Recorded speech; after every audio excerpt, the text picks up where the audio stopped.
ప్రభుత్వాలు మారినప్పుడల్లా వాటి ప్రాధాన్యాలు మారిపోతున్నాయి. ఫలితంగా ఎన్నో ప్రాజెక్టులు ఆశించిన మేరకు పనిచేయడం లేదు. చెత్త నుండి విద్యుత్ ఉత్పత్తి కోసం 10 ఏళ్ల క్రితమే గుంటూరులో ఏర్పాటు చేసిన ప్లాంటే ఇందుకు నిదర్శనం. చెత్త సమస్యకు పరిష్కారంగా ముందుకొచ్చిన ఈ ప్లాంట్కి అవసరమైన ముడి సరుకుని సప్లై చేయడంలో మున్సిపాలిటీలు ఫెయిల్ అవుతున్నాయి. చెత్త నుంచి విద్యుత్ను ఉత్పత్తి చేసే లక్ష్యంతో జిందాల్ కంపెనీ గుంటూరు నగర సమీపంలోని నాయుడుపేటలో పవర్ ప్లాంట్ ను నిర్మించింది. 2016లో మొదలైన ఈ నిర్మాణ పనులు 3 ఏళ్ల క్రితమే పూర్తయ్యాయి. గంటకు 15 మెగావాట్ల ఉత్పత్తి లక్ష్యంతో ఈ ప్లాంట్ ను నిర్మించారు. ఇందుకోసం ప్రతిరోజు 1600 టన్నుల చెత్త అవసరమవుతోంది. గుంటూరు కార్పొరేషన్ తో పాటు విజయవాడ కార్పొరేషన్ నుండి కూడా చెత్తను ప్లాంట్ కు తరలించాలని మొదట నిర్ణయించారు. అయితే ఈ 2 కార్పొరేషన్ల నుండి వచ్చే చెత్త కూడా విద్యుత్ ఉత్పత్తికి సరిపోకపోవడంతో మరో 7 మున్సిపాలిటీల నుండి కూడా చెత్తను సేకరించాలని నిర్ణయించారు. తెనాలి, మంగళగిరి, తాడేపల్లి, పొన్నూరు, నర్సరావుపేట, చిలుకలూరుపేట, సత్తెనపల్లి మున్సిపాలిటీల నుండి చెత్తను తరలించాల్సి ఉంది. ఈ ప్లాంట్ వద్ద ఏర్పాటు చేసిన డంపుల్లో చెత్తను వేస్తారు. చెత్త కుళ్లిపోయి బయోగ్యాస్ ఉత్పత్తి అవుతోంది. అందులోని మీథేన్ ను మండించడం ద్వారా నీటి ఆవిరి ఉత్పత్తి అవుతోంది. ఆ నీటి ఆవిరితో టర్బైన్లు తిప్పి విద్యుత్ను ఉత్పత్తి చేస్తారు. ఆధునిక సాంకేతికతతో ప్లాంట్ నిర్మించారు. 3 ఏళ్ల నుంచి ఈ ప్లాంట్ పనిచేయడం మొదలైంది. అయితే ఇప్పటి వరకు పూర్తి సామర్థ్యంతో ప్లాంట్ పనిచేయకపోవడం గమనార్హం. అనుకున్న మేర మున్సిపాలిటీల నుంచి చెత్త ప్లాంట్లకు చేరడం లేదు. నగరాల్లో చెత్త ఉత్పత్తి అవుతున్నా దాన్ని సక్రమంగా ప్లాంట్ కు సరఫరా చేయడంలో మున్సిపాలిటీలు విఫలమవుతున్నాయి. చెత్తను తరలించేందుకు పెట్రోల్ బిల్స్ పెరుగుతోందన్న వాదనలు మున్సిపాలిటీల నుంచి వినిపిస్తున్నాయి. దీంతో తమకెందుకు అన్నట్టు మున్సిపాలిటీలు వ్యవహరిస్తున్నాయి. కొద్ది రోజుల క్రితం విజయవాడ కార్పొరేషన్ నుండి చెత్తను ఖచ్చితంగా పవర్ ప్లాంట్ కు తరలించాలని మంత్రి నారాయణ అధికారులకు సూచించారు. చెత్తను విడిగా ప్రాసెస్ చేయడం కన్నా ప్లాంట్ కు తరలించడమే బెటర్ అన్న అభిప్రాయాలున్నాయి. మరోవైపు చెత్తను తరలించడంపై గత ప్రభుత్వం సరైన దృష్టి పెట్టలేదన్న ఆరోపణలు కూడా ఉన్నాయి. ప్రస్తుతం కూటమి ప్రభుత్వమైనా పట్టించుకోవాలని స్థానికులు కోరుతున్నారు. వైసీపీ ప్రభుత్వం వచ్చిందో ఈ జిందాల్ యొక్క పవర్ ప్లాంట్ ని వదిలేసింది. అంటే ప్రభుత్వం నుంచి, ప్రభుత్వ అధికారుల దగ్గర నుంచి, నాయకుల దగ్గర నుంచి కూడా దీన్ని చిన్న చూపు చూశారు.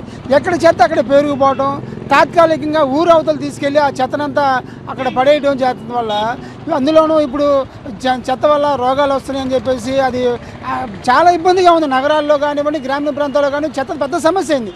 కానీ దీనికి చిన్న సొల్యూషను ఉన్నా కూడా ఈ ప్రభుత్వాలు ఉపయోగించుకోవట్లేదు. వైసీపీ ప్రభుత్వం ఎట్లాగ వెళ్ళిపోయింది కాబట్టి ఈ కూటమి ప్రభుత్వం కూడా ప్రత్యేక శ్రద్ధ తీసుకొని ఈ చుట్టుపక్కల ఉన్నటువంటి మున్సిపాలిటీలో ఉన్నటువంటి చెత్తను సేకరించి ఆ జిందాల్ ప్రాంతాలు కనుక పంపించిన డంపింగ్ చేసినట్టయితే అక్కడ పూర్తి స్థాయిలో సామర్థ్యం వస్తుంది. ప్రజలకు ఇబ్బంది లేకుండా ఆ చెత్త సేకరణ తీసుకెళ్లి అక్కడ డంపింగ్ చేయడం వల్ల చెత్త సమస్య పరిష్కారం అవుతుంది. అదేవిధంగా ఈ జిందాల్ పవర్ ప్లాంట్ ద్వారా గంటకి 15 మెగావాట్ల విద్యుత్ ఉత్పత్తి కూడా మనకు ఉపయోగపడుతుంది. కాబట్టి దీని మీద ప్రత్యేక శ్రద్ధ తీసుకొని మరి ఇప్పటికీ ఆ స్థాయిలో మరి చెత్త సేకరణ జరగట్లేదు. చెత్త మాత్రం మరి రోడ్ల మీద చూస్తే ఎక్కడ చెత్త అక్కడే ఉంటా ఉంది. ఈ చెత్తని పూర్తి స్థాయిలో మరి అనుకున్న ప్రకారం మరి తరలిస్తే మంచి రిజల్ట్ వచ్చింది. ఈ చెత్త అంతా కూడా ఎక్కడికో చోటుకు తరలించాలి. కాబట్టి మీరు అనుకున్న ప్రకారం మరి ఆ డంపింగ్ బాడీ జిందాల్ ప్లాంట్కి మరి వాస్తవంగా మరి దానికి కూడా మరి ఈ గారు కొండారెడ్డి గారు కూడా బాధ్యత చేసి ఒక ఆఫీసర్గా ఆయన్ని బాధ్యత పెట్టినప్పుడు కూడా పూర్తి స్థాయిలో ఆయన మరి మానిటరింగ్ చేయడం లేకపోతా ఉన్నాడా, లేకపోతే మరి దానికి సంబంధించిన రావాల్సిన మెటీరియల్ అంతా కూడా మరి చేయలేకపోతున్నాడని కూడా అర్థం కాని పరిస్థితి.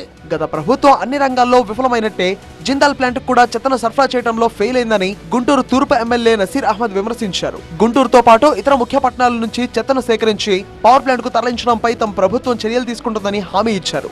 నియోజకవర్గంలో 5 ప్రధాన సమస్యలను గుర్తించి వాటి పరిష్కారానికి కృషి చేయాలని ముఖ్యమంత్రి తమను ఆదేశించారని ఆయన చెప్పారు. చాలా పెద్ద ఎత్తున ఆ రోజు నిధుల్ని కేటాయించి జిందాల్ ప్రాజెక్ట్ని గుంటూరు చుట్టుపక్కల ఉన్నటువంటి సేవేజ్ వాటర్తో పాటు అలాగే డస్ట్ ఏదైతే చెత్త ఉందో అవన్నీ కూడా తీసుకుని వెళ్ళి అక్కడ డంప్ చేసేటువంటి పరిస్థితి, అక్కడ నుంచి రీసైక్లింగ్ ప్రాసెస్ జరిగేటువంటి ప్రక్రియను తీసుకున్నాం. కానీ గత ప్రభుత్వంలో ముఖ్యమైనటువంటి కార్యక్రమాలు ఎక్కడ కూడా నిధులు కేటాయించకపోవడంతో అనేక రకాలుగా పెద్ద పెద్ద ప్రాజెక్టు, ఒక పక్కన యూజీడీ కానీ, ఒక పక్కన జిందాల్ ప్రాజెక్ట్ కానీ నత్తనడకన సాగుతున్నటువంటి పరిస్థితి. ఈరోజు ప్రభుత్వం పూర్తి స్థాయిలో దృష్టి సారించడం జరిగింది. మున్సిపల్ శాఖ మంత్రిగా నారాయణ గారు, అలాగే ముఖ్యమంత్రి గారు దీని మీద ప్రత్యేకమైనటువంటి దృష్టితో ఉన్నారు. నిన్నగాక మొన్న మమ్మల్ని కూడా అడగడం జరిగింది. మీ నియోజకవర్గాల్లో ఎక్కడైతే ప్రధానమైనటువంటి 5 సమస్యల మీద రాష్ట్ర వ్యాప్తంగా ఒక చర్చను నడిపి దాని మీద వెంటనే యుద్ధ ప్రాతిపదికన ప్రజలకు అవసరమైనటువంటి కార్యక్రమాలు చేపట్టే ప్రణాళిక ఈరోజు ప్రభుత్వంలో కొనసాగుతా ఉంది. అందులో భాగంగానే జిందాల్ కానీ, యూజీడీ కానీ ఇటువంటి కార్యక్రమాలన్నీ కూడా తీసుకోవడం జరుగుతుంది. చెత్త నుండి సంపద సృష్టిస్తామన్న ప్రజాప్రతినిధులు మాటల్లో కాకుండా చేతల్లో చేసి చూపెట్టాలని స్థానికులు కోరుతున్నారు.